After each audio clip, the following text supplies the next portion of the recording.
Hello, everyone, and welcome to the Survivor Maryland Winner Take All, Episode 2, live after show. I am your host and editor, Anders. With me today, I've got some wonderful guests. As always, I have my perennial co-host, Erin of Survivor Michigan fame. I loved the one season you played. I know. Survivor Michigan, I only played one time. It was a great time. Never came back. Love Survivor Maryland, though. Happy to be involved in more seasons of Survivor Maryland than I ever was of Survivor Michigan. Love to see it. Thank you for having me back. So true. We have some wonderful guests tonight. Jack, please tell us about yourself if they don't know who you are. Well, if you don't know who I am, hi, my name is Jack. I am Survivor Maryland's #1 fan. I've been here since Rebecca was tragically voted out in season 2, and I boycotted the show for many months after that. But I'm still here. I still do a lot of things for Maryland, and I'm happy to be here. We love to see it. And then finally, Ian, if people don't know who you are, who are you? Hello, my name is Ian, and I was the editor for Survivor Michigan's season 2 through 5, which you should all check out. And check them out. They're awesome Survivor seasons. If you like Survivor Maryland, you will probably also like that. And that's me. He's also a player on Survivor Michigan season 6, which is currently coming out every week at some point. We don't need to talk about that. Well, anyways, we have a wonderful episode to talk about. A shocking ending, I'm sure. And just to get ahead of it, let me just talk a little about what happened here. All right, we are leading up to this huge story. What is going to happen? Are we going to see Tony giving this necklace to Sam? Is Meisner going out? Is another third option just going to appear suddenly? It's going to be chaos. So it's the day of tribal. I'm in my business fellows classes learning about how a train goes choo-choo and a car goes beep-beep because I'm a business student. When suddenly I get a call from Sherry. That's strange. Why would I get a call from Sherry? I walk out of the classroom. I pick it up. Sherry tells me that school is becoming a lot, that she has to focus on getting a job, and that she doesn't think she can commit to Maryland, to Survivor Maryland, not to the school.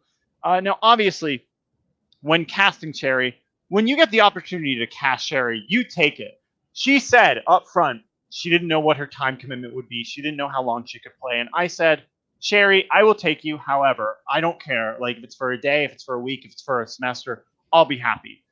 My idea behind casting her was she says she's busy, but once you're in the game, you'll get swept up in it. You'll care about it enough. And she cares about Survivor. She cares about Survivor Maryland. Maybe this will become something really important to her, and she'll make time for it. So when she comes to me and she says, I think I've got to leave, you know, you can't really do anything about it. You just have to accept it. But I told her, you can't tell anyone about that. You have to let tribal happen, and then you quit there. Because I knew what was happening. This had been several days in the making, and I was like, we're not going to just end on a sour. Oh, I guess we are going to end on a sour one. Yeah. Wait, did I freeze up? You froze, yeah. You froze right as you were saying, I guess we won't end. And then you froze. Oh, okay. I'll say it again. Wait, I don't even know what context that is. Anyways, she said that she wanted to quit. I understood that. I said, you can't tell anyone because I want this to be a surprise. I want tribal to happen as it will. Because there's a possibility that Tony gives his necklace to someone. There's going to be scrambling. I want chaos. As Jess said, Anders craves the drama. So for me, I said, Sherry, you can quit, but you have to wait till the end of tribal. So no one knew what was going to happen except for me. And we went through tribal as you did. Tony had told me his plan was at the end of tribal, he was going to give the necklace to Sam. Because if they'd done it at the beginning, there could have been all this scrambling during tribal. So then at the end of tribal, before we go to vote, I'm like, okay, now it's time for Sherry to quit. I looked to Sherry. She's just sitting there, not really looking at me, not really thinking much. I'm like, Sherry, we are not going to a vote. You have to quit right now. I'm like staring at her like, Sherry, stand up and say what you're going to say. Yeah, ultimately, Sherry chose to quit of her own volition. And I think it's so disappointing because you watch this and you can just tell everyone loves Sherry. Did you see how sad they were? How they all hugged her? Sherry was loved by everyone. McQuad, Sam, they all loved her. The returners.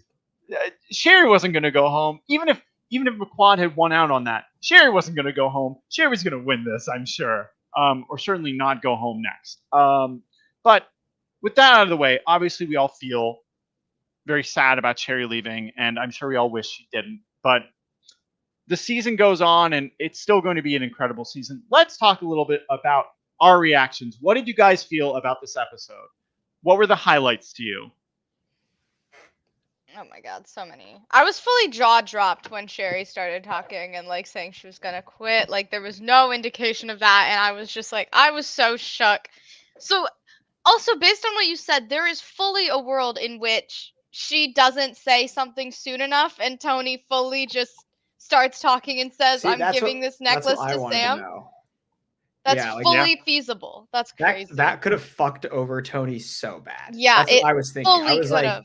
if she says this after this, his spot is completely blown up. Like, Mhm. and now it is a mess next week. So Mhm. I would have loved to see it happen though, because Sherry just causing one little drop of chaos before she goes at her first and last tribal. Fun. But at least we get to continue this tension and this build up, hopefully, to next week. But I was of two minds about it, because on one hand, I thought that like I really wanted to see what would happen when he gave the immunity to Sam. Like I really wanted to see if the returners were gonna like scramble around, or like, well, I really wanted to know what would happen if that happened. But the flip side is I actually am an absolute Meisner stan. Meisner, the Meisner mania, rise up, whatever you want to call it. Meisner mayhem. This guy is absolutely hilarious, and we cannot lose him in episode 2. So, honestly, I'm okay with it, even if it only means one more episode of Meisner, because I think he's still maybe in trouble. Although, actually, I think this saved him, because now they don't even need to target him, because they can just go straight at the returners, because they're down in numbers, actually. So hopefully this keeps him around a lot longer, actually. But I think that's probably a hot take. I'm sure most people don't like him, I guess. I think he's hysterical. Meisner Mafia? What did you call it? Meisner Mafia. Meisner Mafia rise up. Absolutely hilarious guy. Dude has no clue what he's doing, and I am all here for it. So please keep him around as long as possible. Yeah, I do like Meisner. I don't stan him, but I do like what he brings to the table for sure. Obviously, last episode, him just telling everyone to vote out Katie. I'm sure he probably told his mom to vote out Katie. But this episode, pledging your full allegiance to somebody just based on the fact that they let you borrow a truck, Hilarious. A car. like Hilarious. a car, whatever. But like, McQuad, I guess, has to give him something bigger, or else like they're never going to be able to gain his trust or gain his loyalty. He is a very object-centered person. Yeah, all Meisner has done is hate Katie and love Mike, so therefore I cannot like him. No, but he doesn't hate Katie. No, but clearly he wants respects her her. out. He's terrified of her. Okay, but he needs to chill on Katie first. He of did all. say, but he quote, "I also love loves Katie." Mike, which is a red flag. Anyway. I don't have strong feelings my about big Mike. question was like, yeah, about if McQuad, which I think is a very stupid alliance name, I just have been calling them the new before. If they went through with this plan, if Tony gives this necklace to Sam, why do they just assume that the returnees are just going to vote Meisner at that point? Like, obviously, yes, he's the only other name out there, but like, why do they assume that like them getting returnees getting blindsided by a move means that they're just going to go with the next safe option? I think that they could have there is a scenario in which they could scramble something together in the last couple seconds, or like put out a different name. I think that just assuming that protecting the active target means that target number 2 goes home by blindsiding a bunch of powerful people, I think that is a very bold assumption, and I think that move could have gone very wrong very easily. Yeah, and based on how Faith talks at Tribal Council, like she's always willing to like call people out on what they say and stuff. I feel like Tony doing that in that moment, I feel like Faith would have been like, so yep. Or are we? She would not let and that then go. Mike and Meisner would have like followed right along. Yep, right. I feel like right in step. They would have had to do a lot more than just give Sam the necklace. I feel like they would have had to been like, here's what's happening. Sam is safe now. Like 1, 2, 3, 4, 5. We're voting for Meisner. Yeah. And- Do what you and want. I mean, I actually don't think that's what they should. I think what they should have done is try to play it off like Tony just did that. Separate. They should because if they just, I think their strategy there should be have Tony do it and not really try to do anything. Ostensibly, it's still Meisner or Sam. I don't think the returners are. I think the returners might just throw Meisner under the bus because they don't want to come off as even bigger targets than they already are, and they don't realize you want to play it off like this isn't some master plan. That's why I think it puts Tony in a potentially maybe a bad spot, but I think for the group as a whole, it's kind of a good move. I think if they could have pulled it off, I think that there is a decent chance the returners just vote for Meisner because what else are they going to do? Based on that conversation, there's no way that group was going to play it off as if it wasn't a master plan. They were so hyped up about it. They were so we're so smart. We're such geniuses. They were not going to play that down 100%. I don't think they were. They had JS say, "Oh, what are you doing with that?" I think they were definitely planning to have it seem like they did not know Tony was. I mean, I think I want to go back to the. Oh, actually, can you add? I had this question also that this person just asked. Well, hold on. I know there's questions, but let me say this first, Ian. I'm sorry on my after show you want to run it. It would only be right given that you ran the ones that I brought you on. And what's your point? You're welcome. I mean, you saw it several times in this episode that McQuad would pretend they didn't know information. When Tony comes in with the necklace, Jack says, "Oh, Tony, you had this advantage. What was it again?" And then at Tribal, you have JS going, "Yeah, I want to know what that immunity is about too." It's yeah. For us as the audience, we see this and we go, "Shut up, you know what this is." But to the others, it's yeah, this is just someone being inquisitive. I think McQuad is playing a little bit of they're hiding their alliance in a very public way. They're just sort of calling each other out or raising up these questions. Almost like they're producers and being "So remind us what your advantage is and what does that do?"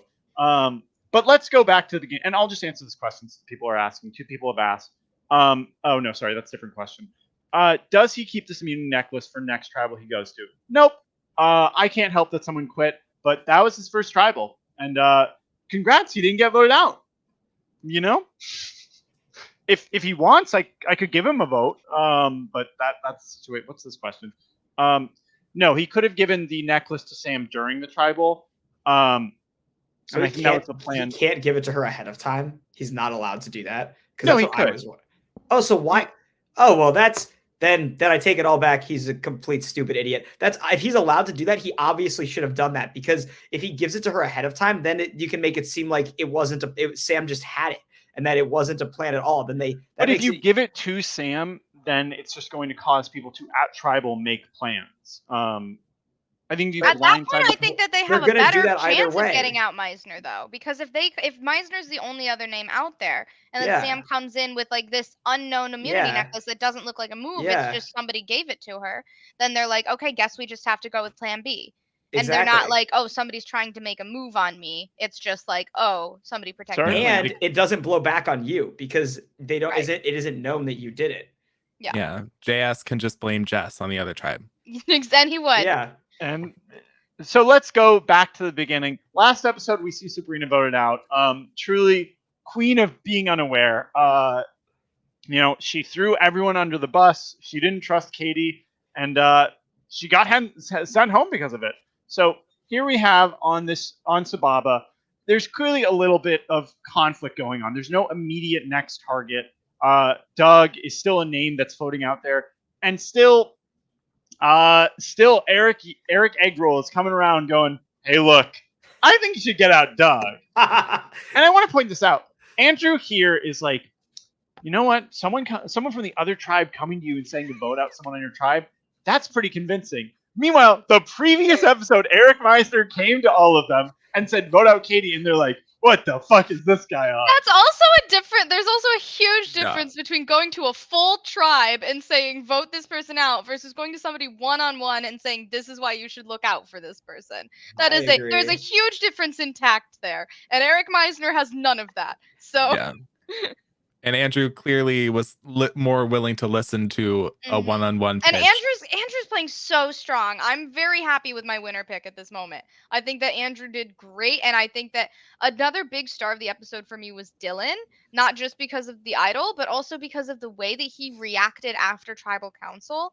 Like both Katie and Doug were like such on a high. Like they're like a winner and a Doug are never gonna be humbled in this situation. They're never gonna be like, oh, I did something great, that's awesome, but I still need to focus on the next steps. Whereas Dylan was like, this was great, but this is also why like I need to kind of work around these things, and this is why this works in my plan moving forward.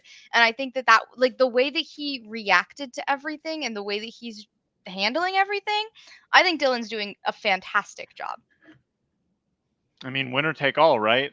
Winner Yeah, I mean, we have Dylan expressing basically the first returner to say this, like, you know, I'm okay with voting out another returner if it's going to get me further in the game after being burned the first time. We also get a bit of Katie perspective here with, we learned that not only is Tony Andrew's roommate, but Tony and Katie have known each other since 3rd grade.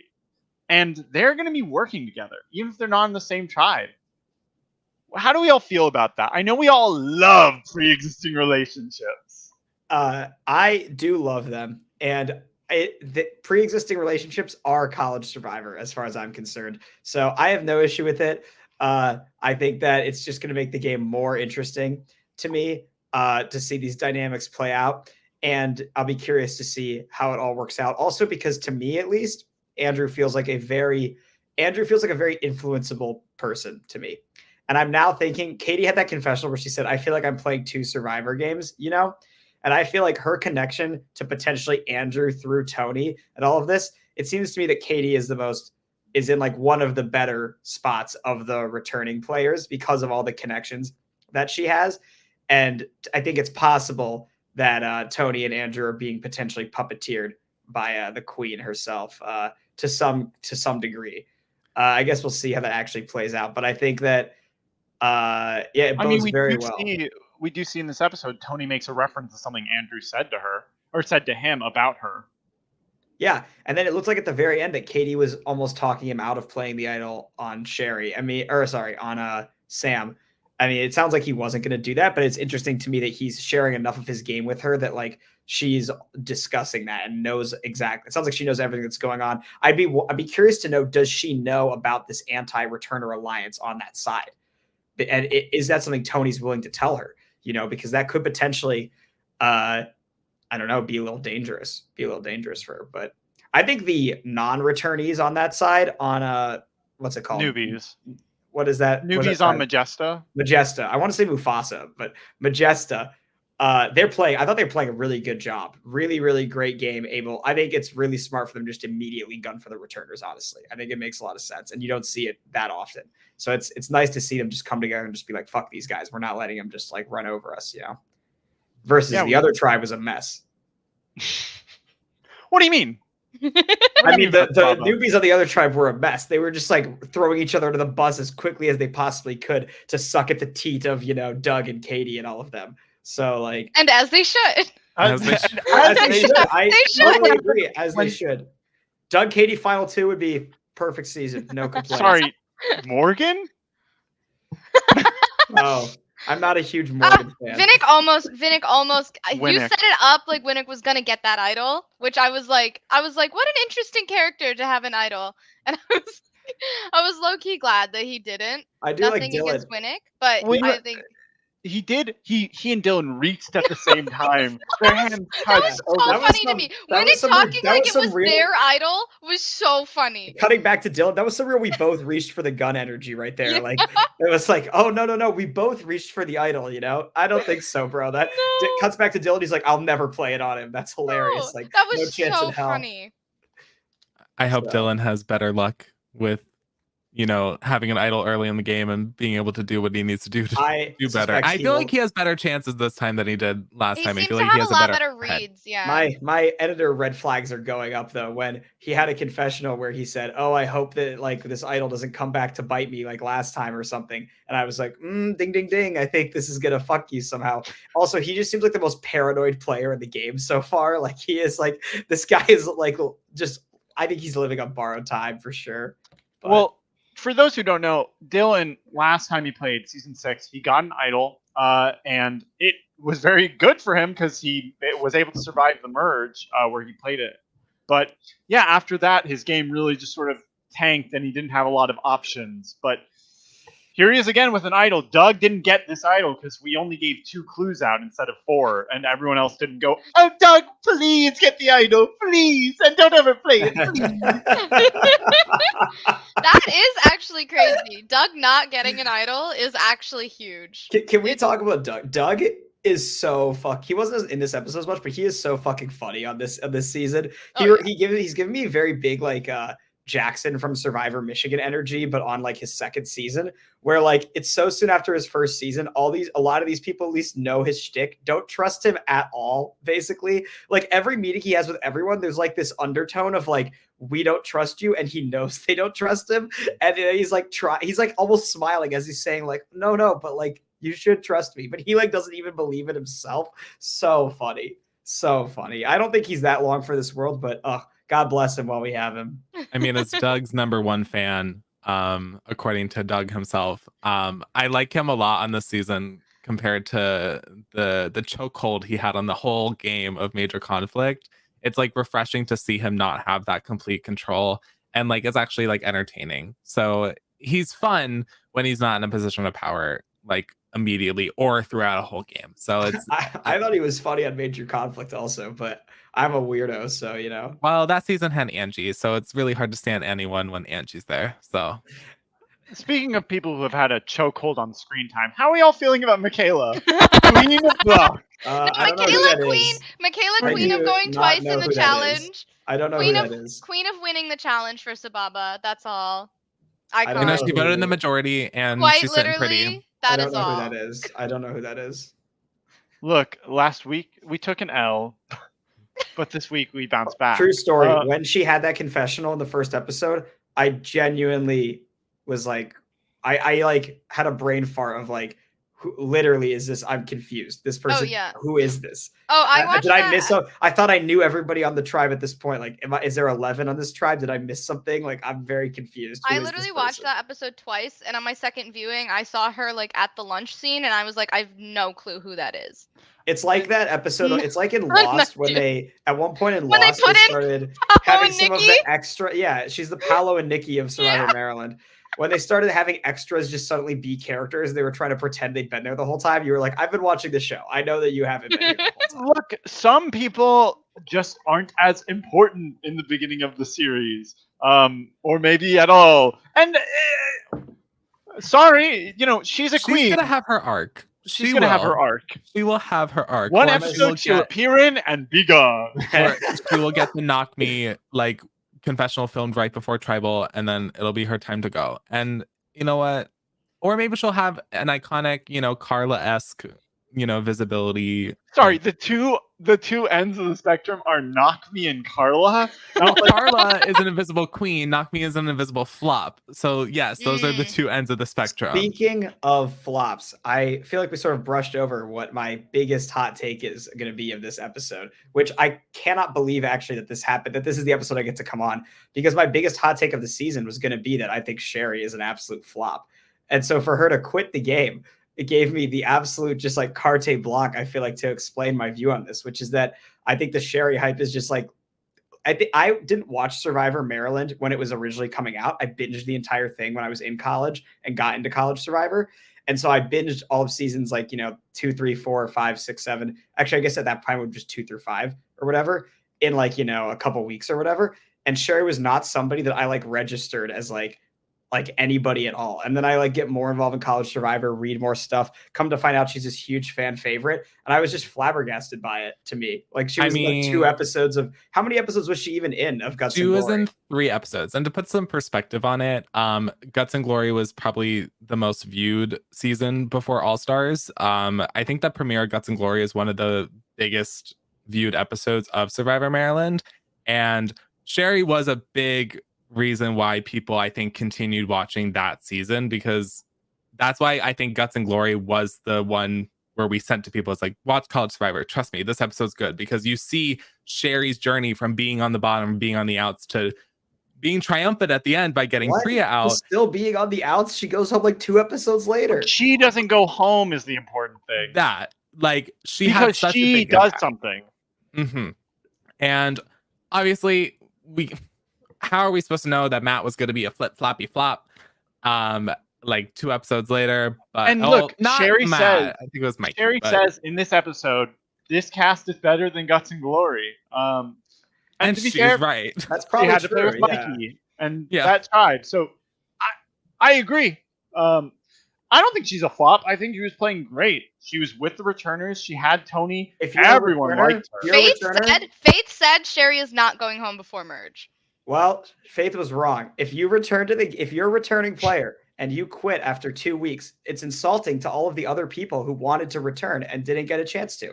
Like I'm sorry. It's kind of like figure it out before the game starts, not 2 weeks in. You know, you've already played this before. It's not a surprise to you how much work it's going to be. Yada yada. Lots of people wanted to be on this season, I'm sure, and I think that it is like I'm sure she's a very nice person and she cares a lot about Survivor, and that's awesome. And I'm glad she had this opportunity to play the game that she loved.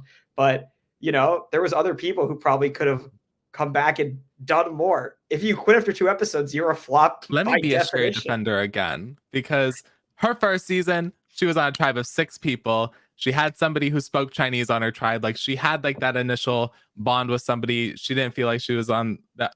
Being on a 10-person tribe is a lot already. That's already a big jump. You have double the amount of people to talk to. And then obviously, if it is her final semester and she does have to worry about getting a job, maybe she thought she could handle it. I've been there, not playing like a college Survivor game, but like playing like an online game. It's like, I think I can handle this. I'm in a good place right now. Then you get into it and you're like, I made a mistake. For me, I would have kept going because that's a commitment I made, but I'm not going to hold it against Sherry because that's her personal choice to make. So I would have rather had 2 episodes of Sherry than none at all. But And I'll say this: I cast Sherry. I knew it was a possibility she left, and I'd do it again. I don't give a fuck. I mean, like, Sherry, I think, had she not quit, would have been a really incredible player this season. I think she is very intuitive with the game. She's very intelligent with this. She is chaotic. Like, one of the values of Sherry is that, like, she's not just a player who sits around and does whatever. She's going to play hard and she's going to play cutthroat. She just didn't get a chance this season. And, like, yes, it's terrible for her to leave. But she did get a chance. Not getting a chance is like she gets blindsided a weekend. This is her first tribal, and she did have a chance. She would have been fine. Nobody was going to vote her off for a long, long time, and she just quit. She had a chance. No. She had a chance. She didn't have a chance in the show. She left too early to really show that power. But at the end of the day, I'd still take 2 episodes of Sherry over none. And I think it's fun. I think this does continue the sort of underlying tension of Majesta. I think had she stayed around and then quit next episode, it would have been much less interesting. It would have been like a deflating balloon. And this is like, okay, well, now what's going to happen? That is a very hot take, Ian. It's insane, but it takes all kinds, right? Let's go back to Sababa really quick, because Majesta has a lot of content this episode. Sababa doesn't have as much. Sababa obviously whooped the other tribe's ass in the block building. I mean, it was a score of 4-1 after last week, getting swamped by that Rubik's Cube. And they got both of the game changers, correct? No, Faith has a challenge. From this challenge, yes. Yes. But Faith still has the challenge advantage. Right. Andrew now has a challenge disadvantage. Can he just play that to cancel out the advantage? So no, it wouldn't cancel out. It's like every challenge has specific if they play the advantage here, if they play the disadvantage here. They're different things. And I know what you're thinking. Doesn't that make it hard to balance them? And I'd say, sure. Yeah. That's fair. And I think that's a fair comment. Oh well. And then Dylan got a idol clue, which didn't matter because they got the idol clues. Right. But anyway, so Sababa, they win this challenge handily. What's everyone's feelings on Sababa, on the people in it, on Jess and her continued rivalry with JS? It's a one-sided rivalry, let's be real. She said nothing to him. She did nothing to him. He's just trying to make it a thing, and Jess is unbothered, does not care.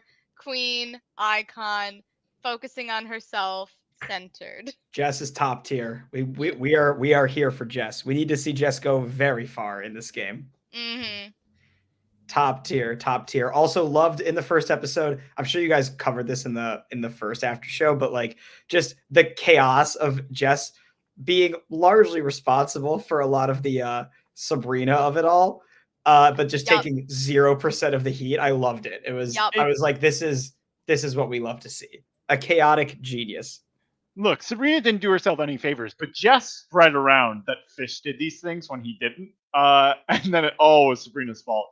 Yeah, queen of being for the women, giving immunity to a man, and also voting out a woman. And that's why I love her personally. Morgan, we didn't see a lot of in this episode. How are we feeling about the returners of Sababa? Great, awesome. All right. Yeah. I mean, I already talked about Dylan. I think Dylan really shined this episode. I think he did great. And I think, yeah, Katie also did really great this episode. Obviously, like with her, like, yeah, she's playing 2 different games. Like, she didn't necessarily get what she wanted on the other tribe, which is fine. She's not on the other tribe. But at least her people are still around for the most part. Like, I know she was good with Sherry, but you know, she's got more people than anybody else in this game, so I think that she'll be set for a bit. Yeah, Morgan didn't really present anything new. I think she's probably in the worst position of any of the returnees on that tribe, just because her name has already been out there, and like potentially people are looking at her as like, I don't know. Talking about challenge liabilities in this season is so weird. I have thoughts on that later, but I think Doug's in the worst spot of the returners on that tribe. I think that people would the people that like Doug are more likely to stick their necks out for him than the people that like Morgan. I do think Morgan she was somebody who like I didn't really have much memory of or like super excited me that she was coming back. Like I didn't think she was like anybody really to write home about in her season 7. But I do think she's playing a much better game this time. She was like seemed right off the gate just to have a better grasp of like what was going on, which you would expect in your second time. So I don't know. I think she's doing hope. You would hope, yeah. I think she's doing well enough so far. I think Doug's in the biggest trouble over there, if any of the returners are, which I'm not sure they are, because I think over there, they're just the 4 of them are just way tighter than the newbies are. 100%. Yeah. Let's talk a little bit about Fish, who, last episode got a lot of heat on him, was a potential boot. And then this episode has elected to sort of start trying to lower his threat level, which is an insane thing to need to do on week 2. I literally wrote, Fish trying to work back in by laying low, not a good idea. You have already put yourself out there. You've already presented yourself as somebody who's going to say names, who's going to do things. You have to roll with that. You have to own that moving forward. You can't change it up week 2. You can't start being somebody like, oh, yeah, last week I was all about throwing names out, but now I just want to hear from you. I don't want to say anything. I just want to lay low. Like, that is how you suss people out. That is how people are like, oh, Fish was talking a lot last week, but now he's not talking a lot. He's got something cooking. Like, that's what people are going to think. That's going to be your perception. If you set the precedent, that's who you are now. That's who you have to be. You cannot turn it around that quickly. Fish is Jewish, right? Yes. I'm Jewish as well, so I feel comfortable saying this. But like I know a lot of people. I'm about to mute Ian. I don't know where this is going. This is no good. I'm Jewish. I relate to this guy a lot. I just sense a nervousness from him that you generally walk through with life, as a Jew. I just sense it out of him. It's a nervous sort of paranoia, and I respect. And there's something about him that's just so relatable. He reminds me of all of my cousins, basically, and like my camp counselors and stuff. So I'm like a big fan of him for that reason. Yeah, I could just relate to him on like a really deep level, and I could just see it in his eyes that he's going to be a little misunderstood by the world, a little misunderstood by the other people in this game. And I just want him to know that I understand him, and I'll feel for him when it all goes south for him, as it inevitably will. I just want to state, Survivor Maryland does not support phrenology. I don't From care what what did you- anyone on this guest, whatever guest shows up and starts claiming, we do not support phrenology. What is that word? The study of bones. What's that have to do with anything? Don't worry about it, honey. Jack, any thoughts on fish? I do appreciate that he recognizes how he damaged his game in the first round and is like attempting to change it around. But like Erin said, I don't know if it's going to change the perception of him. Like, I think he would need to either change it up quickly to. I feel like they need another tribal for any of this to work. Like, I don't think he can just do this when they're not going to tribal. I think they need another vote, and he needs to like do. I just don't. This week isn't a good way to see if that worked or not. So I guess we just need to keep on going. So now let's look. Sababa had their moment last episode. They got to be too much time with them of their chaos. Let's go to Majesta, which has, I would say, much more controlled and easily trackable story. So we get Jack, Miranda, Tony, and JS all talking about we want to work with each other. We all like each other. We're all newbies, and they form McQuad. So Jack, you said you hate the name. No, Erin said she. No, hates the name Erin McQuad. said it. I like it. I think it's dumb. I don't know. What? They're I the don't- Majesta Quad. Yeah, I think that's very dumb. I think it's stupid. I just don't like it. It sounds like a McDonald's order. Okay, well, let's talk about things I do like about the Alliance. I love the fact that they have everyone's name written on an index card and taped to a wall, and That I they're love. doing strategy. agree with Like, that. and I'm excited to see that continue into next week. I just think it's so extra and so fun, and like actually a good way to visually tell your thinking, and it's nice. I like it. But Love the a way that whiteboard. they came together was very weird. Like, I don't know why you have to talk to every single person like individually to get a general understand that you all want to work together as a forward. That's weird. But you know, more power to them because they actually made it happen, and they almost could have done something slayful. I was really curious to see what was going to happen with that. I mean, it seemed to me that they were playing really smart, and I was really excited about them just going for it. Like at first they were saying like, "Oh, we take out one of us. We'll take out, Sam or whatever." I mean, even I guess taking out Meisner is still ostensibly taking out one of them, like not a returner. But it seemed like right at the gate they were going to play a little too soft and like, "Oh, we'll take out one first, and then next week they won't expect it." It's like, no, just go for it right away. Just gun for these people right from the beginning. Don't let them get any grounds at all. There's more of you than them. Just go for it. I What did we love think it. about that? They said, well, we've got to take out a newbie first, and then the returners. I And thought that was stupid logic. That does not make sense to me. I was like, why? If you're playing to turn them next round anyways, just turn them now. It makes a little bit more sense though in the context of if Meisner is just fully with the returners. Like that seemed to be how they were setting it up later. So it made more sense if that's the case. But if they're seeing it as 6 and 4, it obviously makes no sense really to be like, we need to take out one of us and then go for them. My favorite part was that it seemed like Miranda had no agency in the formation of that alliance. Everybody just kind of came to her and was like, "Hey, Miranda, do you like these people?" And she was like, "Yes." And then they were like, "Okay, alliance." You know and she what? was like, "Okay." And She I did what loved she had that to for do. her. Yeah, and I loved that. I thought that was great. I do agree. I think that as soon as Meisner was kind of like, as they said, up Mike's butt, or they couldn't decide if he was up Mike's butt or Faith's butt, but it was one of them. But as soon as like that was pretty open, it's like I think that is kind of the better move because especially if the returnees are saying that like that's something that they would do, which they didn't really, but they said that it would be okay. Like they had at least talked about the idea. So it's like, okay, if you've talked to these people, you know that they're okay with this vote, then you're taking out one of their numbers, doing something that's not going to upset them that much. And you don't want to like I think the good thing about taking out a newbie first is that you don't get the returnees playing that hard. Because that's when you need to be scared is when you have these experienced people, these good people, Faith in particular, because I think she's the best returnee on that tribe.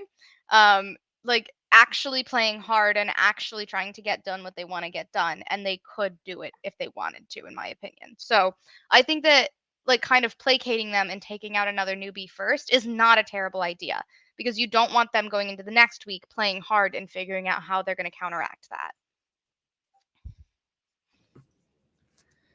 Any thoughts, Jack? I mean, I do think that they probably should take out a returnee first.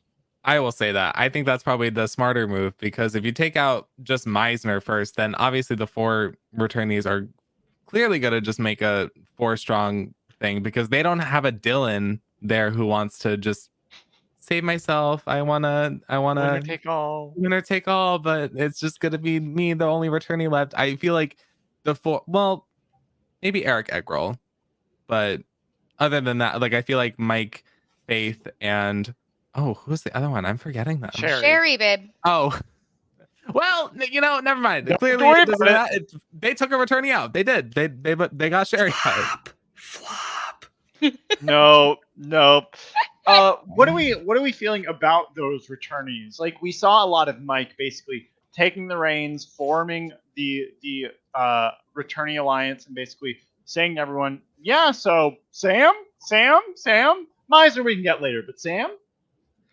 I do think that Mike has made it way too obvious that he's close with Meisner. Like, he's like broing up with him all the time. Like, it doesn't seem like the smartest thing, but I don't think, given who Meisner is, I don't think that's possible to hide. Yeah, but that's your choice in working with him to some degree. Also true. I do think that Faith seems like she's playing a really, really smart game.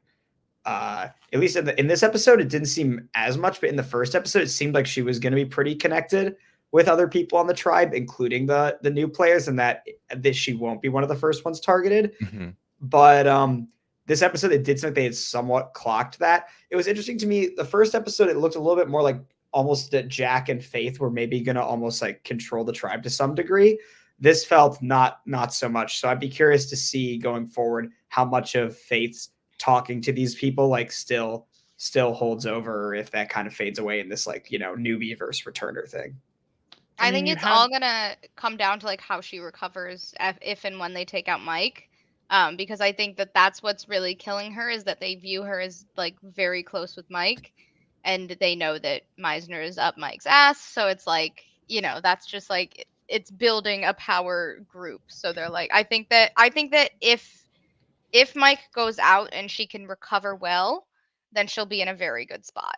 And I think that she has the right thought process, like saying like, okay, it's our first vote. I definitely want this to be unanimous. Like that, I think is always a great option, because it's like, yes, you are uniting this tribe. You are like bringing all of these people together. You're saying like I have the capacity to work with all of you. And that's what a unanimous vote says. And so I think that her thought process going through this is very solid. I think she just needs to do a better job of not just getting in with the newbies, which is going to be harder now with the alliance, but also distancing herself from Mike in particular.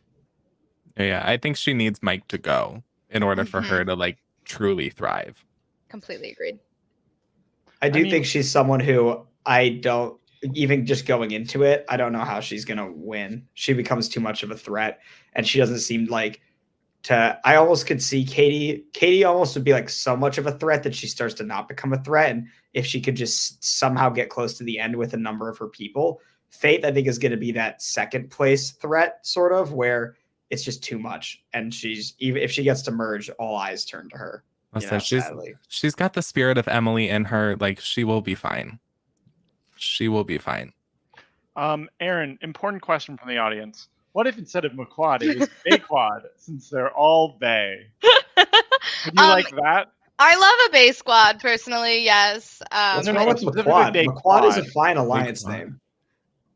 I just don't like it. I don't like the way it sounds.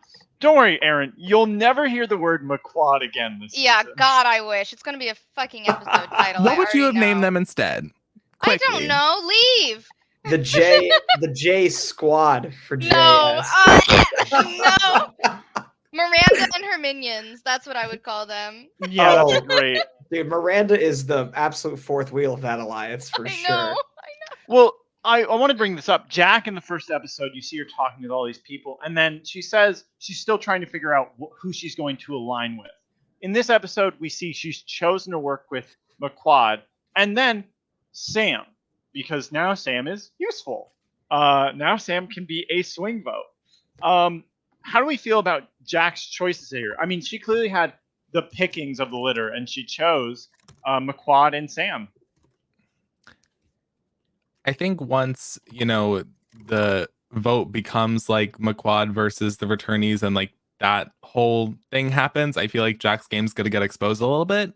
Whereas I feel like if she worked with the returnees, I feel like she could have kept up the whole I'm a freshman, I'm innocent, blah, blah, blah. Like I love everyone, it's so great. But I think once she votes with McQuad, I feel like people will look at her in a different light, especially like the returners. So I think she might damage the relationships there.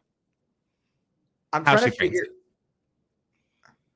to figure out how I think Jack's going to do. And one of the things that's playing into my thought process on Jack, because Jack would almost be my winner pick, if not for the fact that I've heard a rumor that Jack is a future Survivor Maryland host, which I think, am I allowed to say that? Yeah.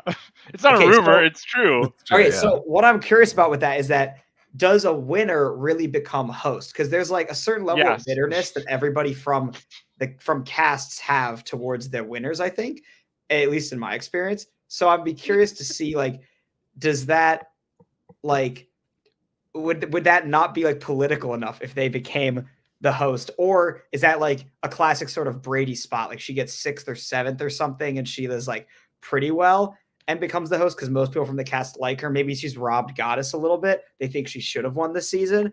I don't know, but I'm thinking she goes very, very far. I would almost guarantee top 8. I'm willing to guarantee that on the show. All right, we have an Ian guarantee. She's making top 8. She's making top 8. I think Megan's spot. And I think she's gonna be like one of the like.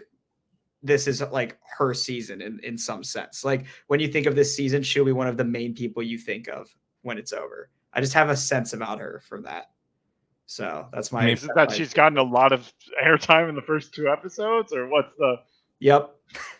Me when I see the confessional amounts, I feel like this character with a lot of them is going to be important. I don't know. I feel like I would put Michaela on the DVD cover before her. So. And so true. You don't even know yet. You don't even know. Winners get to be on the cover.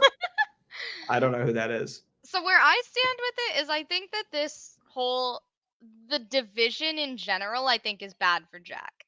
Because she is a social game player. She is somebody who plays by getting in good with everybody. And an active and clear division does not play well for those players because she has to take a stand and she has to choose a side. And she has chosen a side here. And while siding with the newbies is great in this current tribe because that's where the numbers are. She had this prior relationship with Sam. Like she is feeling good with these people and will probably be kind of seen as the leader of that group. I assume JS will see himself as the leader, but I think everybody else will see Sam as the leader. Or sorry, we'll see Jack as the leader. Sam's doing it, baby. I think that if we're looking at the game as a whole, I think siding with the returnees might be smarter because then you get friends on the other side. Like, while she can get friends on the other side through Tony, he's not necessarily saying that. He's not necessarily saying, like, I'll bring in Andrew, I'll bring in Katie. He's just playing on this tribe for now. Whereas I think that if Jack were to have sided with the returnees, they would be like, okay, you're going to be solid with us, you're going to be solid with those other 4 returnees, like, and that would almost set her up better long term. So I don't think that there's necessarily a bad option here for her, but I also don't think that there's necessarily a good one. And I agree with what Jack said where, like, yeah, she's going to kind of be at the forefront of this newbie group, and that's not going to be great for her because I think that is going to put, like, if you're seen as the head of the snake, like, that's going to put a big target on your back. But see, I don't think she will be seen as the head of the snake so much. I think that it will be Tony and JS seen as the head of the snake, but I guess we'll see. Especially if Tony had done that move he was planning to do. Like, he would be seen as the head of the snake. So that's true. I don't know. Where do you guys stand on JS? I figure JS has got to be somewhat of a controversial character. And not for me, personally. You don't like JS? Love JS as a person based on knowing him for a long time. But in the context of the game, I'm like, please breathe for a second. I need to point out the fact that he asked, was it Tony his major? And then he was like, that's boring. Yeah. Literally. Oh, what's your major? That. Chemical engineering. That's so boring. That's boring. Like, oh my God. And like, yeah. And I I get what he's trying to do. Like we had this conversation last week where he's like, you know, he is reality TV, whatever. He's trying to be team TV, but he's trying, and it's obvious, and it's not. And it's very not for me. Like at Tribal, he was being so antagonistic and so like defensive for literally no reason. Like nobody's coming at you. Like calm down and shut up. Like that's what you do at Tribal. Which is And so weird because his whole strategy was in the pre-merge, I'm going to be nice so everyone loves me. And then he decides to be antagonistic and like and kind of yell at mean. Jess all the For an time. episode. Make a clear enemy. Like, yeah. Maybe he's doing the opposite. Maybe he's going to become nicer, I guess, instead of We like can going from hope. nice to mean. But You can hope. As a big fan of Team TV, I'm here for JS. I mean, but you need one of these people on every season. Somebody who's mainly there to stir the pot. You know, like I respect it. I'm here for it. And I don't know. I think JS is pretty funny. Pretty funny. I could see how it like maybe if like JS is that kind of person where if they're like over edited and that's like they're like the producers or the Anders of it all, if they think they're the only funny person on the cast, say, and like every confessional is just JS, it could get a little old, but I don't think that's how it's going down this season. And we're getting just the right amount of JS for me to stand. We did get the quote of this Tribal, which was, I always hate it, and it happens every season. We're one big happy family. Last season it was Liam saying it, the liar. And this season Sherry said it, but the impact of it was felt by all. Everyone was sort of replicating that. So I hate that statement, but what do we feel about Majesta versus Sababa on that level of we're a family? Well, one of them had a unanimous vote, and the other one was definitely not going to. So I think that's pretty clear. I don't believe in family in Survivor. So I think that if you're saying we're a big happy family, if you're probably not, and if you are, fuck you. It's a zero-sum game. This is not a place for family. So, you know, let's see the drama. I don't want this Kumbaya bullshit. If every single person is saying that this is one big happy family, that means that everyone has that thought in their brain. They're like, I'm in a good spot. I am in actual control. I'm putting on this. Everyone thinks they're the one putting on the facade of being one big happy family. And you need to like be in the moment and recognize that and be like, oh, no. Which is why I feel like Majesta will not be doing as well, because they're gonna have this mentality, especially after Sherry leaving. They all have a big group hug, kumbaya, whatever. Like they're going into next week already gonna be like naive. Some of them just like thinking how that next vote will go. Like I bet the returners will probably just be like, "It's Sam again, bye. Like you got another week, sorry." Whereas Sababa, they already had messy people week one. They're gonna have messy people again. Like they're already playing like kinda more. Okay, wait, this is when I wanted to talk about that too. Like they kept using like challenge performance as a reason to vote out Sam when they won the first challenge, by the way, and everybody lost in the next challenge except for Miser and Mike. I know. But the fact that they're using that when they literally won a challenge is actually insane. I think it's more like vibes. Like Sam's clearly like giving off Sam's clearly giving off. But then they should be honest about that. Like they can't just sit there and say like, "Oh, she did bad in the challenge." It's like you fucking won. No. I think they would rather use that as an excuse than say we don't vibe with you. You could, yeah. I think that like there's always some BS excuse. I think that it's basically what Tony said. Of like Tony didn't even. He was all like debating, is she even worth me? Like tried to like show her. Is she even worth me trying to like make my loyalty to her, basically, which to me shows that she's so far out of the loop that like even if she stays in the game long term, like in the first episode, people were shitting in the comments section. I saw people were like coming for JS, like how could he say that Sam has no chance to win in the first episode? I'm like, sometimes you just know. Like sometimes you really do. I also said that because Erin did say that. Oh, okay. So that is a lot because, like, yes, some people are not built for Survivor, but also some people can learn as they go, and it's like some people can pick up on it and learn as they go as long as people are willing to help them.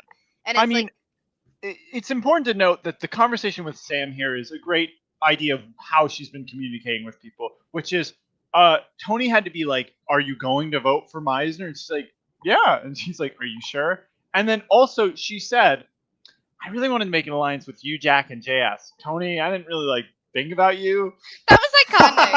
That was great. I loved that. Say to No, his it was face. funny To his too. face. I don't even know if I want to work with you. I love No, it. and it was funny because not only was that happening, but also like Jack was like trying so hard of like, oh, like what did you have to say, Tony? Blah blah blah. And then Tony sits down and he's like, so we talked about this, like me and Jack talked about this. We were talking about this and we decided this. And I'm like, if they were talking to anybody other than Sam, that would have raised so many red flags. Yeah. Jack did a great job of like, oh, we haven't talked before. Like you're introducing this to me for the first time. And Tony was just like, so anyway, we talked about this in our alliance meeting, pretty much. Like, Yeah. I honestly I can appreciate the way that Sam approaches like conversations, whatever. I also loved when she told Meisner to hang up or decline his mom's call. Sorry, my mom is calling. that was so You- funny. you don't That was hang up, hilarious. right? Hang up, decline. Hilarious. This is Like- this season, just like not to, suck Anders' dick too hard here, but these first 2 episodes, I think, have delivered anything that anyone could have wanted after this long wait for Survivor Maryland. And I enjoyed season 6 and 7. I know that's like somewhat controversial, especially season 7, but this one is like really, really feels like this is like top tier college Survivor so far, just from the cast, the editing, where the game like seems like it's going. So, I have nothing but the highest of praise for it so far. This cast came for Team TV. Like, I don't know where you got all these people from, but these people are hilarious. Almost the entire cast, except with the exception of like maybe a couple people, seem like they are going to be Team You TV. do not know Michaela. Do not come for her. I know Michaela. I did the confessionals for this episode. I don't know who she is, so I'm not counting her. Germany, She's Jack. not on the show. She did. I'm talking about people who are She on the did. show. Of the people on the episode? show, they're Team TV. Jack was very helpful for me. He did do notes for every single confessional, like time coding. So helpful. Let's be clear. Michaela does have confessionals, but like, In like a sorry, different it's show. not relevant to the story of this episode. Like, what do you want her to do? She's not going to McQuad and saying, "You gotta get I rid of would like to mine." say she said, Has she been on I like know Cutthroat Sherry's Kitchen or quitting. something? Like I haven't seen her on this show. You guys, look. All right, if Sababa goes back to tribal, maybe you'll see more of Michaela. And if you don't, I don't know what to tell you. No, she knew that Sherry was quitting. I remember that very vividly in editing her confessional, and she knew about McQuad. She knew all these things, and she's like, "I'm just gonna keep it right here in my confessional." Queen. Erin, as do she you should. remember the phrasing that Ian used when describing a certain character in Survivor Michigan All Stars? That we were all like, "What is she doing here?" And he phrased it in such a way, it's like, "You just wait. Her story is so important." Who is that about? This is Ben. I don't recall. I think Honestly, do, Ian. I don't even remember Who could this either. have been? Who could this have been? Aaron Aaron all I'm probably saying is knows that who it could have Michaela has a story this But that season. person had confessionals. Look, all you Michaela haters, I'll let you know. Michaela's here to play at some point, just not right now.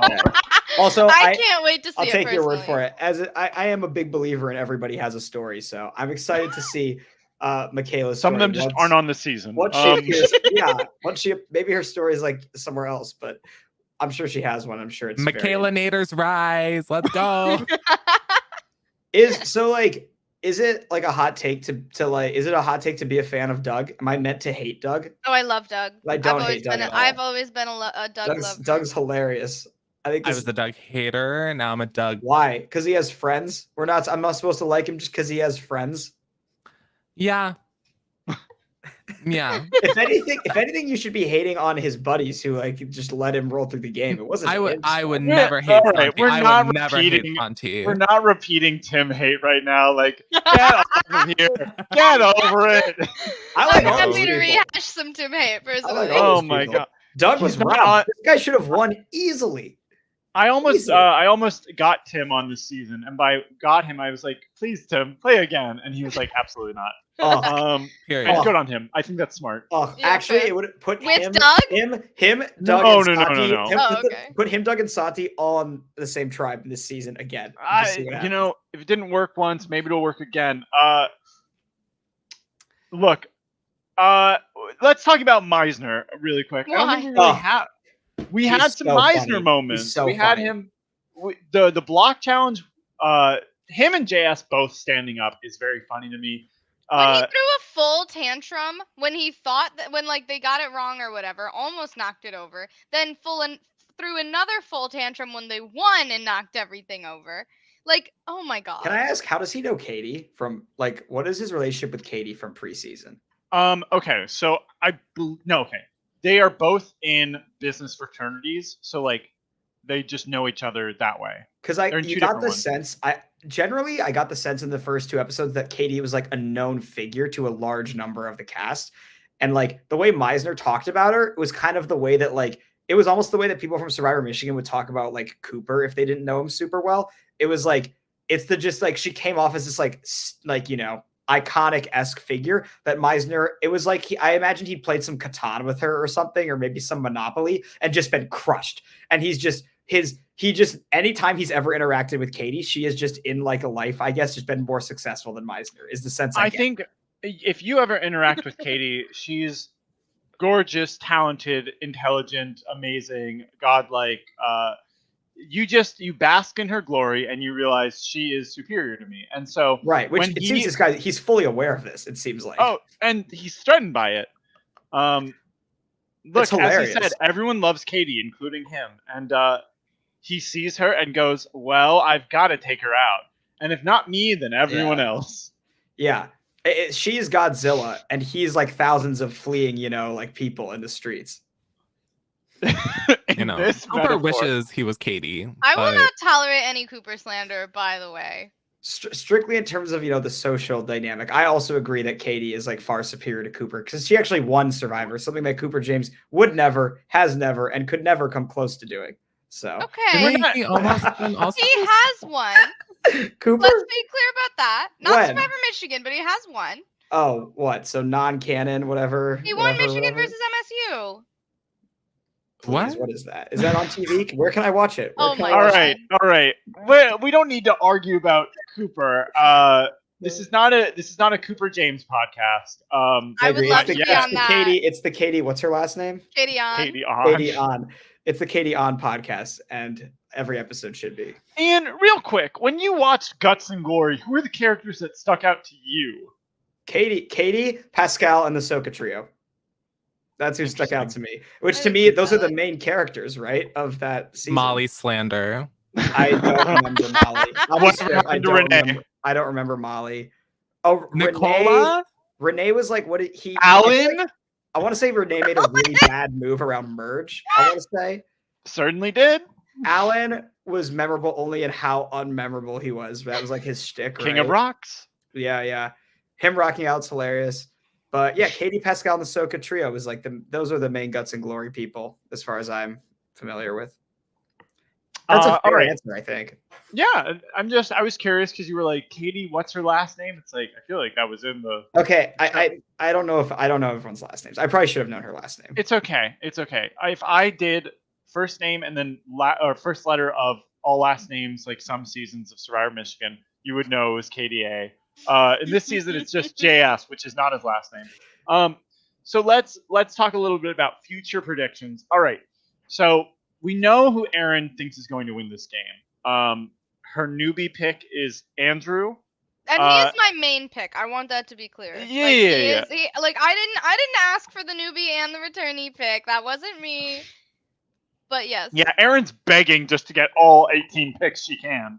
Wait, so who'd you pick? I picked Andrew.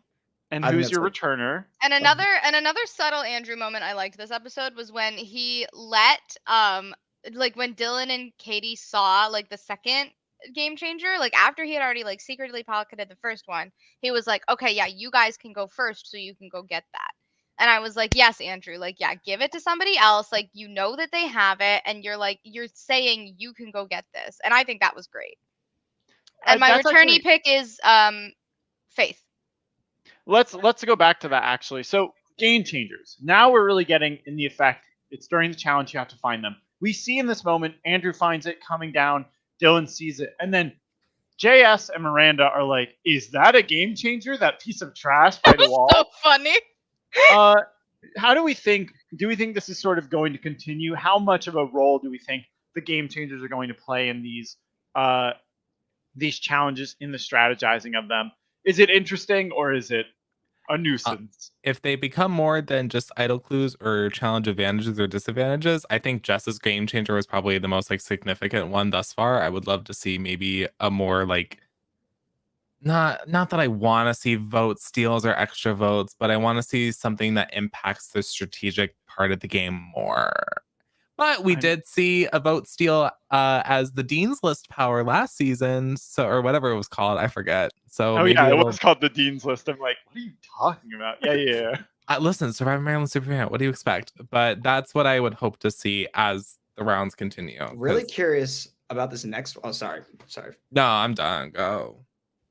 You're really curious about this next? Then it looks like in the next episode, there's going to be one where they get to choose when the tribe swap happens.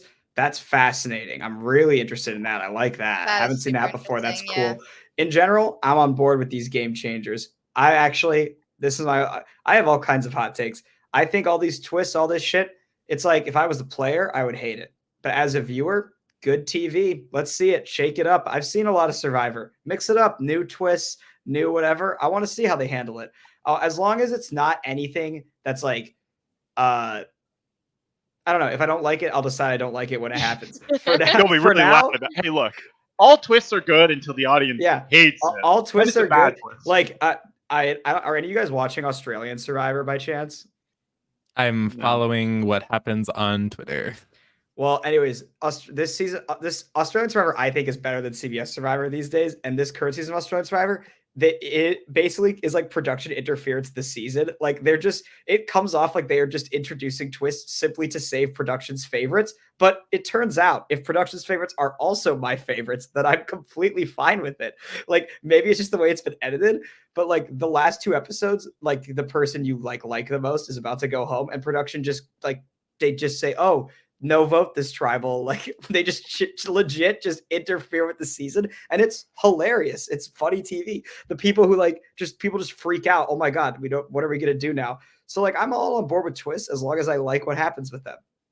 That seems like pretty fair. So I'm on board with the game changers. And I'm curious to see where they go. I also like that it seems standardized.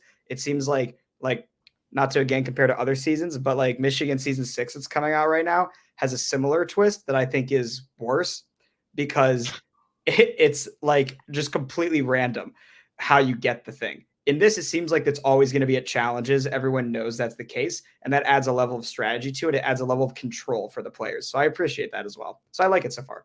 And we did see this episode and last episode sort of an individual versus group think on these. So like we've seen, okay, a group will find it and share it all together. And that's been good for the times they've done it because Faith found a challenge advantage, so a tribe thing, and Dylan found an idle clue, which everyone can take part in. Andrew could have also shared it, but had it been something else, it's like there's a lot of danger with sharing everything you find. Because I'm going to say this right now, not every game changer is tribal based. And that's what I talked about this last week. I love the public nature of it. I think it's great. Like if you're clearly going off course and going for something, even if you haven't discussed it with your tribe, you're clearly getting something. So I think it's like people have to be more focused on doing it like Andrew, like spotting it and grabbing it and not saying anything. Like that should become the focus. And I think that it will as soon as the first one of those comes out, that somebody is like, they're like, oh, look at that. I'm going to go grab that to the whole tribe. And then they come back and they're like, oh, shit, shouldn't have shared that with everybody. And I think as soon as that happens, people are going to start being like, okay, I have to be more subtle about this. We can't talk about this as a tribe. Like, I don't actually trust all these people. And it's going to cause so much paranoia. You're going to get so much more of like, in the first episode where they were like, I swear I saw Doug put something in his pocket. Like, you're going to get so much more of that. And it's just going to be so great. And also, there's one more thing I have to mention before we leave, because my mom also texted me about it. But one of the best parts of the episode was during the McQuad meeting, there was just a random roommate like doing homework on the side, like just sitting at a desk on a laptop doing homework while they were just all sitting and filming themselves. And I was like, yes, that's College Survivor. That's perfect. It was giving Marissa in season 2 just hanging out when Senti was strategizing. Exactly. And I'm like, queen. Exactly. Yeah. And so shout out to my mom, Shelly, as well, for But Yeah, Shout out Shelly. Shelly. Shout out Shelly. All right, so we have Aaron's winner picks. Jack, who do you think is going to win this season? You can give a returner and a newbie. My newbie pick is Jack, and my returnee pick is Faith. I do think that the winner will come from Majesta, but and then JS would be my like third, but like Oh, so now we're Bad giving pick. 3. Bad Jeez. pick. No, it's okay. He can have 3 because the third one is never gonna happen. Yeah, No, JS is an awful pick. JS is a bad I know, pick. so it's like I don't know why, but that's the only one I can really think. JS is one of those where like Realistically. even if they got to the end, like they're not winning. No. They could. I do like Ian? your first. I liked his first 2 picks a lot though. I kind of wanted to take both those people, and I feel like the only reason I won't is because I don't want to like double up. So I think those are both really, really, really good picks. Damn. Michaela and Morgan are still available. You know what? I don't. Returners never win these things. It's not going to be a returner. I guess Listen, I have to. if Terry can win Survivor Maryland, right. anyone could win. I will pick Morgan as my returner because if a returner does win, it would be someone who I think won't be targeted before the other returners necessarily, isn't seen as big of a threat, and like has coastable abilities, but also has shown like a strategic knack, you know?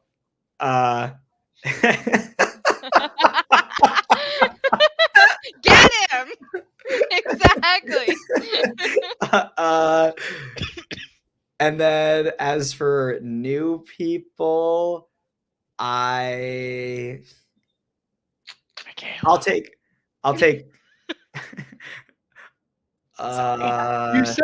You He said has that no faith in any of these people. well, I think literally that the just ones who are said- good. I think that Jack. I think Jack and who was the one you picked? Oh, it's not gonna be. No, it's not gonna be Andrew. Could be a Okay, you're gonna be Tony. wrong, but Could be sure. Tony. I don't really want to pick Tony though. Pick Jess. Sam. Pick Jess. Oh, Jess. But Jess also has like too much of firebrand energy to win. I love And Jess. pick but Sabrina. I know I don't know what to tell you. I'm struggling here, I guess. Pick I think Just pick Fish. He's Jewish, just yeah, like no, you. I will pick Fish. I will pick Fish. Oh, I read this comment and went, Dylan is also returning. Okay, so they picked 4 being one of each gender. Is that what we're increasing to? Why don't we just pick one of each year also? I'll pick Fish because probably nobody else on any of these podcasts will ever pick Fish. This is an insane comment. What do you mean? This is gonna be the first time ever somebody's vomited Yes, on a live show. yes. Oh my god! Yes. Wait, we didn't even Let's do talk it. about the next time on preview. Oh, Dylan and Katie. They're gonna fall in Dylan love. and Katie. Oh, so true. They're getting married. Yay. That feels like what straight baiting? What is it? That feels like bait. It's not Great baiting. Classic straight baiting. ship baiting. That's Hey, I'll say this: Survivor Maryland does not support straight baiting, So brave of you, Anders. So and brave. I'll be the gay baiting. Sure, straight Absolutely. baiting. I mean, we watch Guts and Glory. We watch All Stars. Like, you know what's fucked up, and it's very funny. Survivor Michigan has had more men kissing each other than Survivor Maryland has. which is surprising. I that really is thought a lot of these men true. would kiss in Maryland. well, we have a Um, challenge that makes you kiss, so that's probably part of it. Yeah, we Yeah, a elected couple. not to do who can kiss each other the most challenge. We also, I Uh, feel like Survivor Michigan is like, I actually have no idea. I'm not going to say this. This is going to cause problems. Yeah, don't say what you're about to I'm not say. gonna say this. I also want to, Jack, you made a comment before we started that you're rooting for men this season. What men are you Oh. rooting for? I'm rooting for Andrew. I actually like him. He's like Hey! a nice, fun person. I think it's weird to a point where like in past seasons of Survivor Maryland, I've been like, I hate this man. Please go away, man. You're a disgusting, man. Never want to see you again, man. But this time, like, even the men I dislike have like entertainment value to where it's not like they don't have to go right now. Like it's okay if they stay. Whereas in past Survivor Maryland seasons, I've been like, I want to die because this man is still in the game. Well, I hope you don't ever gain that thought during the season. It won't happen. The thing, there's so few people in this season that I dislike. Like, so for the first 2 episodes, like, I would think I will be like, happy / upset if anyone goes home. Almost anyone, because I like almost the entire cast. I think is serving, and so I'm just very, very, very, very here for it. I do think that though overall the women feel a little stronger strategically. Michaela. But we'll see. Michaela's You not on the aren't show. ready. You I'm aren't talking ready. about women who are on the show. Okay? Michaela. I don't know who this is. I don't know. We're talking about people on Maryland, winner take all. Cherry. Sabrina. I guess We yeah. have 2 women boots. One did quit. That Women is boots. tough. That is a tough look, but there are a number of men who seem to be setting themselves up And as it was puppets supposed to be a man for that went home others. this week, also. Yeah, So. and I just think that it's gonna. I don't know. It has a strong female winner energy about this season potentially. Also, Andrew, my favorite female winner. I don't know why. I like Andrew, but he seems. I feel like he's gonna just get manipulated by somebody into doing something. I think he's a lot more mentally strong than you are making him out to be. I think people think he can manipulate exactly. him. I think he is taking in all of that information, and he is just going to use it when he needs to. And he's got the connections, and he's got what he needs to do, like what he needs to be able to do something. and Could he you has guys- 20 idols. Who do you guys think will be the next person out of either tribe? I'm curious. Sababa, maybe, because I think that Yeah, I think Mike on Majesta, Mike on Majesta, yeah. Mhm. and then Sababa. I still think Fish on Sababa. Honestly, I don't think he did the right work to make it not him. Yeah, either Fish or Michaela introduction to her strategic mind and then immediately getting sniped. So true. Another woman goes down by the woman priority. I mean, listen, Major Conflict also had the first 3 boots be women, and then the next 3 after that were men. So if a woman has to go for 3 men to go, Look, I guess we Jam gotta did do what it. they needed to do, which was get rid of Ivy and then Evan Munkin. listen, justice for Ivy. I will always be. I Insane. just rewatched that episode today. I will always be Team Ivy. Tragic. Actually, Andrews, I As wanted you to ask should. you, this season, before it started, I was considering if I should rewatch season 6 and 7 beforehand, because I hadn't watched them in a while. And is there, I don't know if I'm gonna rewatch the whole thing, but is there any like particular episodes from either of those seasons that you feel like really inform, like any of the characters, particularly season 6? Because that one I actually just don't remember very well, because I watched it when it came out. It was a while ago. I feel like for Faith, I would say the big episodes are episode 4, because it's what happens in episode 3 is insane, and then episode 4 is all of the fallout from that. Episode 5 is a really good Dylan episode in terms of his character. Episode 8 is a mess, but it's another good Dylan episode. And then I think the finale is the Faith episode to watch if you want to really understand her. Because the thing about it too is 4, 5, 8 finale. That's my little binge watch of yes. New And then Beginnings. for Major Conflict, I would say the entire season's great. But if you want like the Morgan, Mike, Eggroll, and Doug episodes, Eggroll is episode 4, which is the episode where he gets the most power he'll get all season before blowing up. Doug is a very hard one. I'd still say episode 14, which is the worst episode for him, but really shows that Doug is, at his core, a really emotional player and a really fun player. For Mike, I would say episode 6, which is the episode of the swap where his tribe loses. And then for Morgan, I think Mike's is episode 7, Morgan is episode 6. It's just where you get to see a lot of them. Look, what's great about this season too is you don't need to have watched those previous seasons to really understand these players, because they are coming in new, they are coming in with different perspectives, but they're still those people. And so watching the seasons means you'll see what their flaws are, how they play, what they're good at, and they'll continue on those paths. But you don't need to. Like, you get the sense of what Mike probably failed at his first time watching this. Mhm. You get a sense of how Faith succeeded, or why Katie or Doug succeeded, or Dylan succeeded. So Yeah. I think that's just And Morgan straight up tells you that Doug's a mediocre player, so you don't even need to Like, watch who it. was the person called Doug Average this episode? I think it was fucking, who was it? egg roll. It was Those are Egg like- Roll. those are Yeah, like- it's like- he was like, he's such a bland, boring. I was like, who are you talking to? The same person? Well, That's insane. It's all well and good until that person does way better than you on their like. It's like, all right, vote him off this season early, and then go very, very far. You know, Morgan and Egg Roll, and then you can talk shit about the king Mhm. of Survivor Maryland, Doug, the greatest player in the history of all time, second best Survivor player in history, second only to, you know, Tom Gabrielson from Survivor Michigan, maybe. But like, what are you gonna do? I'm sorry. Are you whatever? I don't know. Look, I think that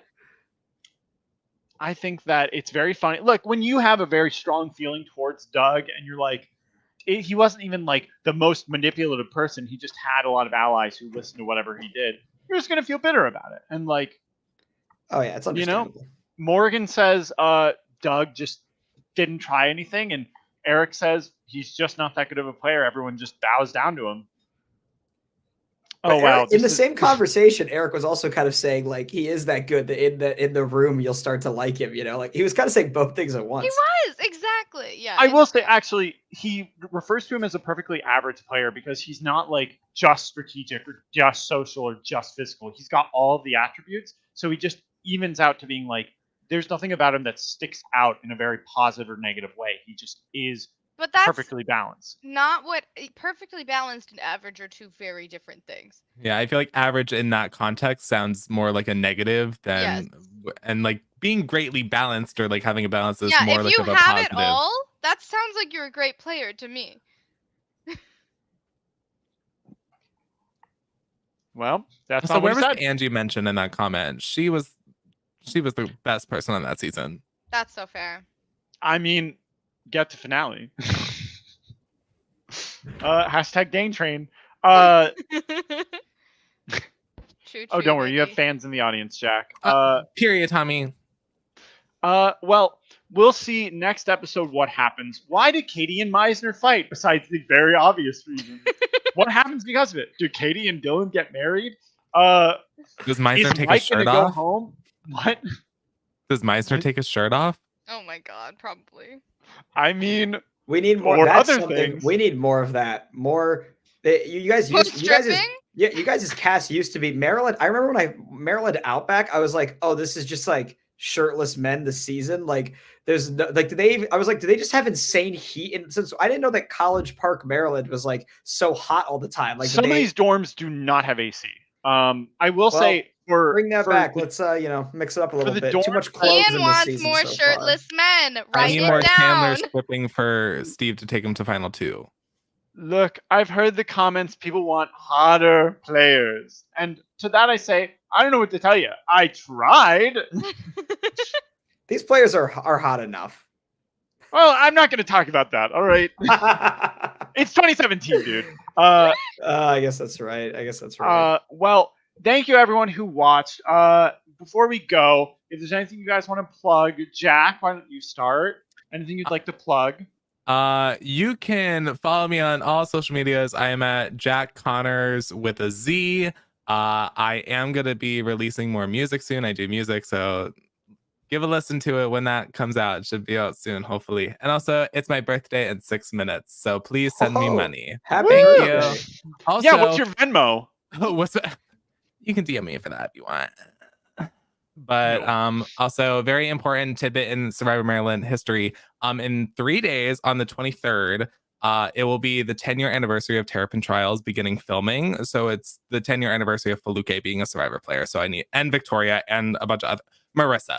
So just keep that in mind. It's a very important day on the 23rd. Thank you. Love it. Ian, anything that you want to plug? Obviously, Survivor Michigan seasons 2 through 5, but really Survivor Michigan seasons 1 through 5. If you haven't seen them, watch through them all. Fantastic seasons of College Survivor. If you like this, I think you will also like that. You'll also see Erin on one of those seasons, I guess. Just one. She doesn't want to spoil for you that her other It's stuff. important to note she is in the background of a couple others because she was on crew for them. That's true. Yeah. I really wish that you would play it again instead of just being on production. I know, for so the many rest of them. do. So many do. Yeah. But, you can't have it all. But, yeah, really, really good seasons. I really enjoyed editing them. And if you want to see me on Survivor Michigan, you might see me in the background of a couple of those episodes. So that's my plug. I'm also on Twitter at Ian D. Harris 2016. I mostly retweet other college Survivor content. So that's mostly my Twitter presence is retweeting these days. It's retweeting Survivor Maryland. There's not any other college survivors going on of note that I'm familiar with at this time. So, Erin, anything that you'd like to plug? Yes, definitely watch Survivor Michigan seasons 1 through 5 on the Survivor Michigan Gen 1 channel. There's also a Survivor Michigan Gen 2 channel where you can watch Survivor Michigan season 6. The Michigan Difference currently airing, coming out on, I think, Tuesday nights. So true. Harry's gone. Usually. So yeah, go ahead. You can follow Survivor Michigan on all the socials at Survivor UMich. You can follow me at eSikri on Twitter as well. I tweet some funny things sometimes. Sometimes it's about The Bachelor. Sometimes it's about random things. Who knows? You're in for a surprise. But definitely follow me. And yeah, support all of your local college survivors. There's a bunch out there. So whether they're airing, okay, Wednesday this week, perfect. Pick your local college survivors. Whether they're airing now or whether they have some seasons uploaded, there's a ton of them out there. So just if you're looking for a college survivor, there's probably one. There's probably one around that you can watch. Yeah. And then if you'd like to follow Survivor Maryland, don't follow me on social media. But if you want to follow Survivor Maryland, we're on Twitter at UMD Survivor. We're on Instagram at survivor.maryland. And then we're on Facebook as Survivor Maryland. And that's all the social media we have. So if you're really old, Facebook. If you're somewhat old, Twitter. And if you're young, Instagram. We've got all that you could want from those three. But thank you all. Oh, and then also before we go, here are the alternate episode titles for this episode. The episode is I End Up on Top because it's Valentine's Day episode. The other alternatives were Play All These Idiots, said by Tony in his conversation with Katie. You Can't Write My Name Down. I thought that's what it was going to be. And it's a funny quote, but it's also wrong. Yeah, that's why. You Can't Write My Name Down. It was so funny. Almost Better Than Winning, which is Winnick talking about not getting the idol. Iconic. He Is Their Puppet, which is, I think, JS referring to Meisner. Can we talk real quick about the way that JS was scooting the Meisner name, like sticky note up? Oh, he was putting it up his butt. Yeah. It was something so funny about that. I was like, this is hilarious. Look, he's a showman. But thank you all so much for joining us. I'm glad this was under an hour and 30 minutes. Catch us next week on Monday for episode 3, where hopefully a vote will happen. So get excited. Otherwise, have a good night. Bye.